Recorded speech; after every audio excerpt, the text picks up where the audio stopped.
सर्वात मोठी बातमी अजित पवार यांनी काका पुतण्याच्या नात्यावर भाष्य केलं. तसेच स्वतःच्या व्यक्तिमत्वाबाबत बोलताना ज्येष्ठ नेते शरद पवार यांची आठवण काढली. अजित पवार म्हणाले, तुम्हाला कळतंय का मागचा अजित आणि आताच्या अजितमध्ये बराच फरक आहे. काळानुरूप वय वाढतं आणि वय वाढलं की परिपक्वता येते. पूर्वी आपण काहीही केलं तरी त्यावर पांघरून घालायला साहेब शरद पवार असायचे. आता आपल्यालाच पांघरून घालावं लागतं. गमतीचा भाग जाऊ द्या, तुम्ही परिस्थिती समजून घ्या. उपमुख्यमंत्री म्हणाले, मागे मी असंच एका ठिकाणी बोलता बोलता म्हणालो की आपल्याला दिल्लीत जाऊन कोणाला विचारून काही करावं लागत नाही.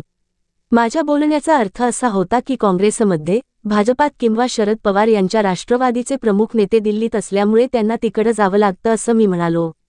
परंतु पत्रकारांनी वेगळाच अर्थ काढला. आम्ही इथं राहतो, मुंबईत, पुण्यात, बारामतीत असतो, त्यामुळे आम्हाला दिल्लीला जायची गरज नाही. आम्ही इथे बसून आमचे निर्णय घेतो असं माझं म्हणणं होतं.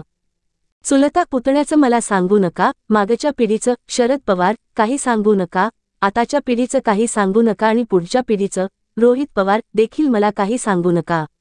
शिरूरमध्ये तर माझी भावकीच मला सोडून गेली. तो माजी आमदार अशोक पवार पालकमंत्री व्हायची स्वप्न बघत होता. मी त्याला म्हटलं, आता तू मला सोडून गेलायस, आता मी तुला निवडणुकीत पाडणार. तू कसा निवडून येतो तेच बघतो.